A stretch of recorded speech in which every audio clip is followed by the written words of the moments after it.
Although HR 23 has nothing to do with NATO, the International Criminal Court, and NATO are two distinct international entities. HR 23 is still an impunity law. However, the United States has not been under the jurisdiction of the Rome Statute. But today we're going to focus on NATO. May do a HR 23 video later on. How do I know? I have an advanced degree in international law with a specialization in conflict, peace, and security. And in fact, a lot of my focus was trying to see how international law can hold the United States accountable. I went into constitutional supremacy, and in fact, that is the very thing that restricts us from being accountable under international law. As a result, we position international crimes into our penal codes so that we can hold Americans accountable instead of the international courts. Very much, I had to pretty much change my dissertation 4 months before it was due because I couldn't find any law that actually substantiates holding the United States accountable under international law.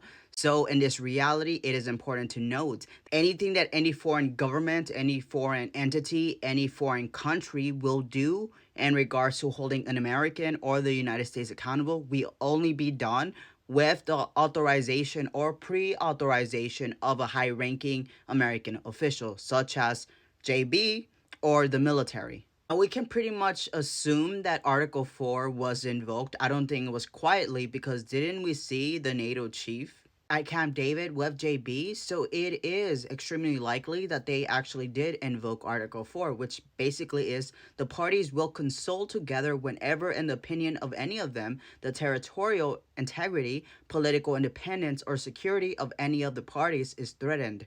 And when it comes to these cyber fancy stuff that's been going on, particularly tomorrow on the 28th, the Canadian intelligence report will be released that hopefully positions some insight into any fancy stuff that was going on in their elections. I do want you to note something very important here, which is that Israel is not a member of NATO. Okay, Israel is not a member of NATO.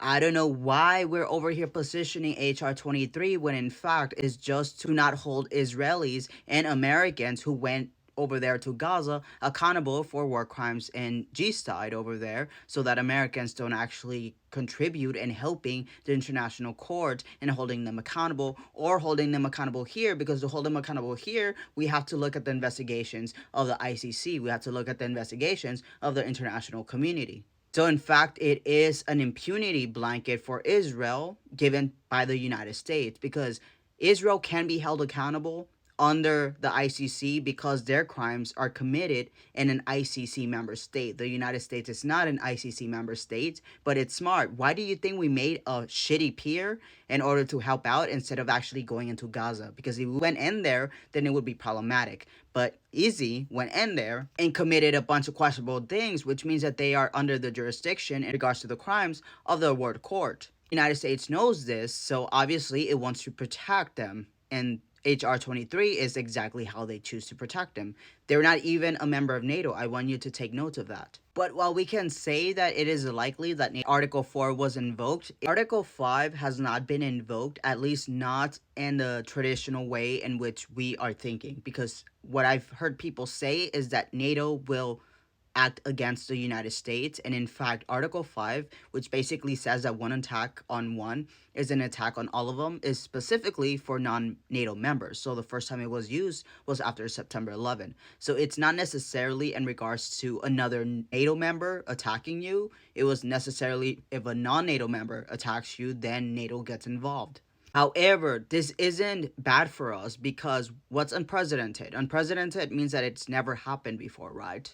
And the reality is that fancy stuff in election isn't just affecting a foreign country, it's affecting our country. So now it's actually the stability and peace of our country, our democracy, our constitutional republic that's at stake as well. So it is a NATO issue in regards to certain actors within the United States who are acting misaligned in order to basically have a conspiracy of doing fancy stuff all throughout the Western countries. Why? To subvert the power. For who? That's a great question.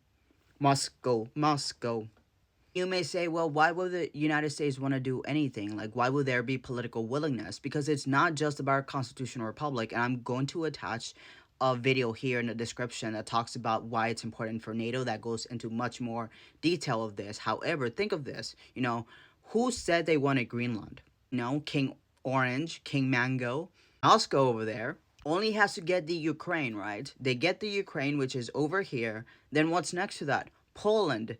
Why did JB hand over Poland, the base, to NATO? Think about that. That's a crumb. Because after Poland, there is Germany. After Germany, there is Denmark. Denmark is the one who has control over Greenland. So it's very possible that a domino effect can actually get King Mango Greenland. But that would be in coordination with Rasputin over there.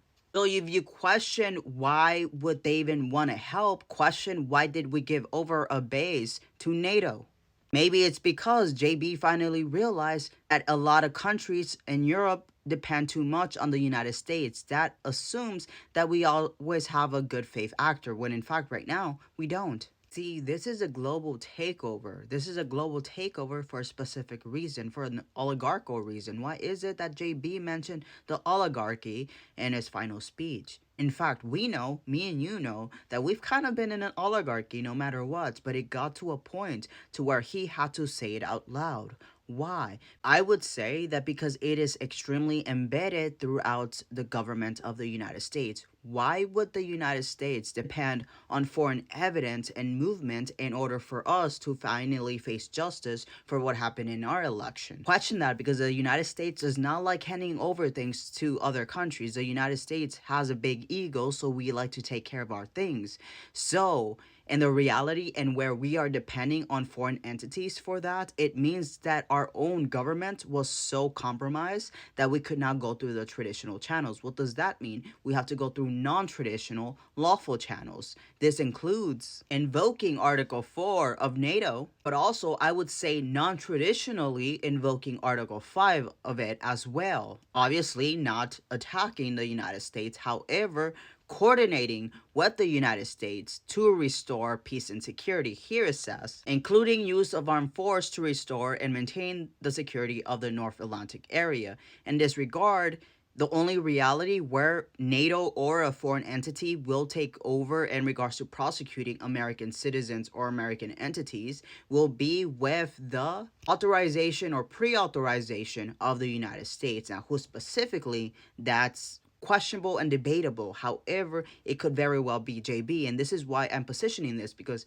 if you look at my videos, I criticize JB, I hold him accountable. However, I want you to know that there is no action from the foreign authorities without American authorization, whether that's JB or whether that's the current military Joint Chief of Staff. More likely than not, it would have gone from JB authorization. So I say this because if nothing happens, it is JB's fault. However, if something happens, it is JB's fault. Because international authorities cannot touch the United States without an American authority saying that it's okay. And why would JB say that it's okay? Because we have the potential of not only losing our constitutional republic, hey, we already basically lost it. Obviously, he's doing all of these things that are illegal, unconstitutional. He's purging the entire administrative state. But also, he's going to disrupt the global geography. All he has to do is give Russia the Ukraine, and I'm pretty sure Russia would love to give him Greenland. If Mustache Man took over Europe so easily, why cannot Rasputin? So traditionally, yes, Article 4 was invoked. Non-traditionally is how Article 5 would be invoked. And no, the International Criminal Court and NATO are not the same, so HR 23 has nothing to do with NATO, but I'm pretty sure something will come from it if it passes.